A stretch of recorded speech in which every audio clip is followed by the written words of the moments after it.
Welcome to Strip Coverlet, where we squeeze the bigger picture out of literature. I'm Adrian Ford, and we're here for another poetry discussion, a poetry discussion that will appear in two separate playlists here on the channel. Obviously, the poetry discussion playlist, but as this is a poem by Emily Dickinson, it will too appear in the Emily Dickinson poetry discussion playlist here on the channel.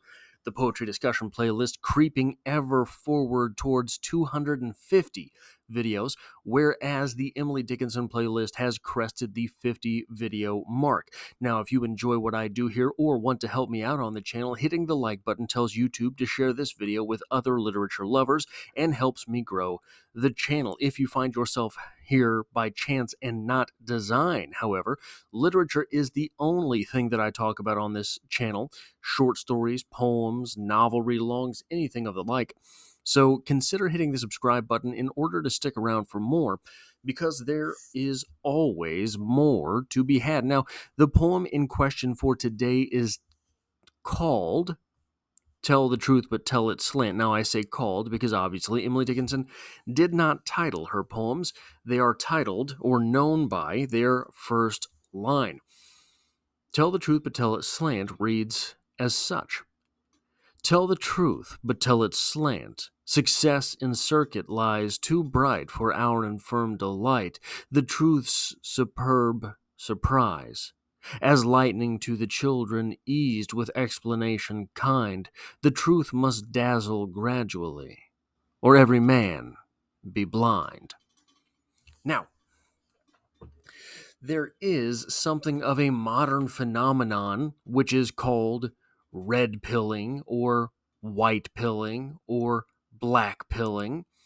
To be red pilled is to be woken up to the truth as it is, not the truth as it is given to you. To be white pilled is to shrug and say, you know what, I think the best is going to come of it anyway. To be black pilled is to shrug and say, you know what, the only thing that ever happens is bad stuff. So bad stuff's going to keep on happening. To be black pilled is the sort of weak nihilism. But here we have Emily Dickinson. So those are all modern sort of frameworks, right? They're more or less ripped straight from the movie The Matrix from 1999, nearly a quarter century ago at this point. I believe The Matrix was 99, 98 or 99, something like that. So what we have here is an explanation about that, which is way before even The Matrix. You're talking about a poem here which would have been written in the mid-1800s.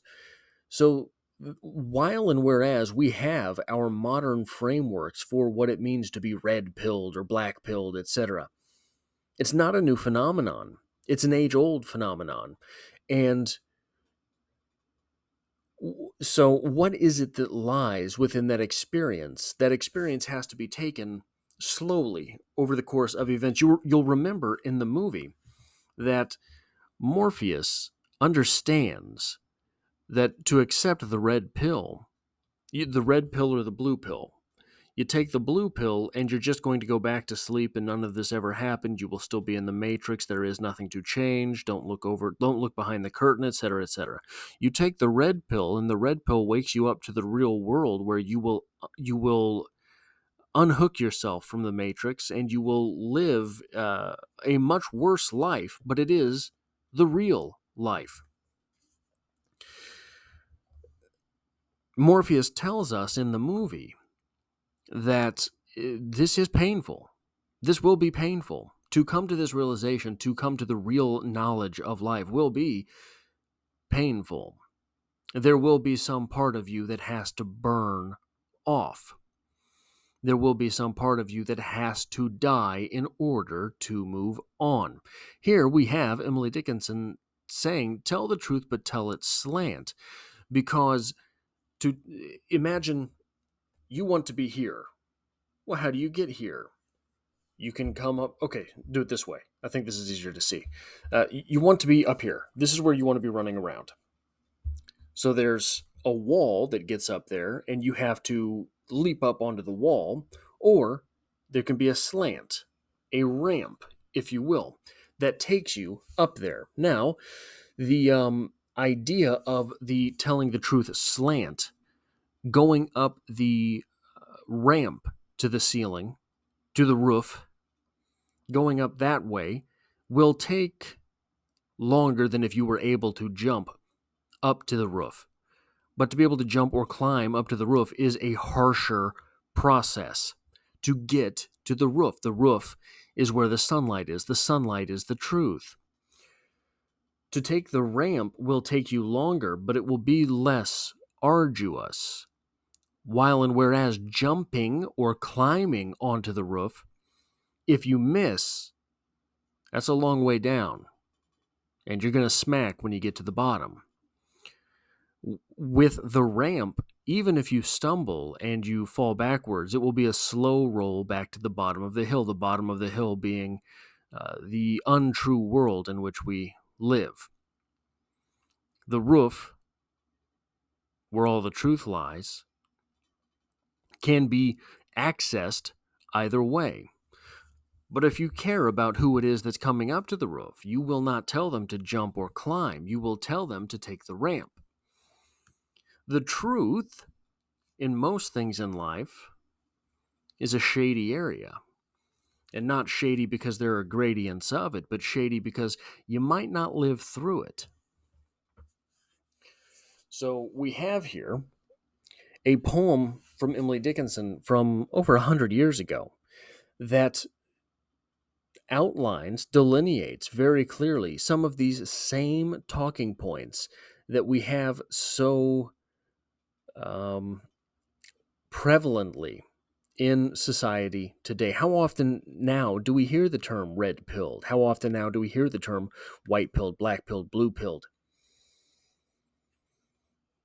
I think it is more prevalent now than it was perhaps when I was a child, because, I mean, maybe it's because I am ironically woken up to the term and what it means, but maybe it's because we do have so easy a term, so obvious a situation as to be red-pilled.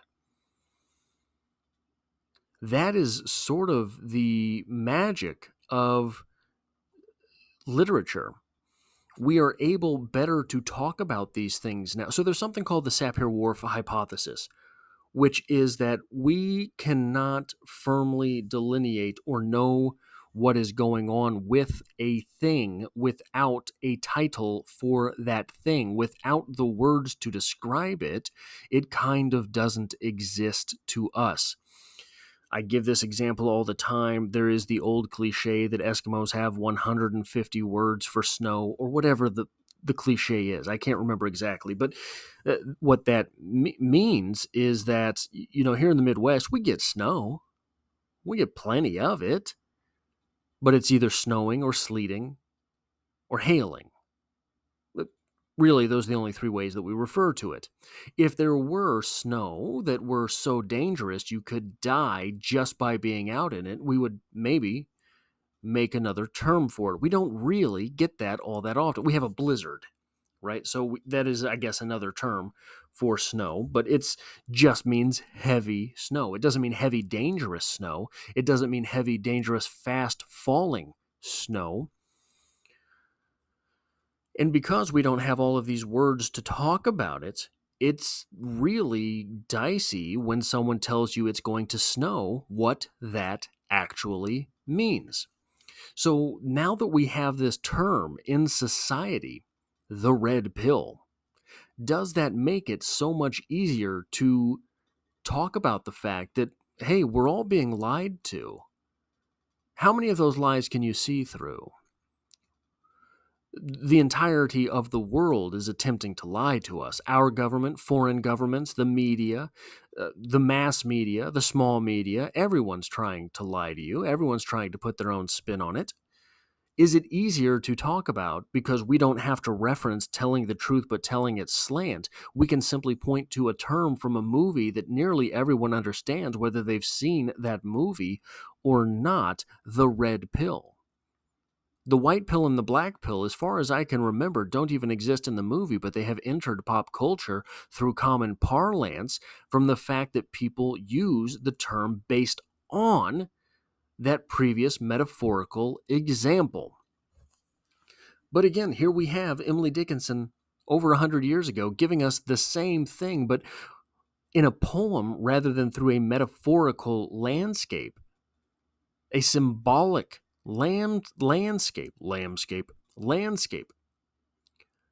This poem lived forever. I mean, this is one of the more popular Emily Dickinson poems, but it didn't have quite the societal impact that did the term red pill, because it is so easy, red pill, to digest. That is all I have for this poetry discussion. If you enjoy what I do here, hitting the like button really helps me out on the channel. It tells YouTube to share this video with other literature lovers. And if you find yourself here by chance but not design, literature is the only thing that I talk about on this channel. So consider hitting the subscribe button in order to stick around for more. And I hope to have you back for the next one.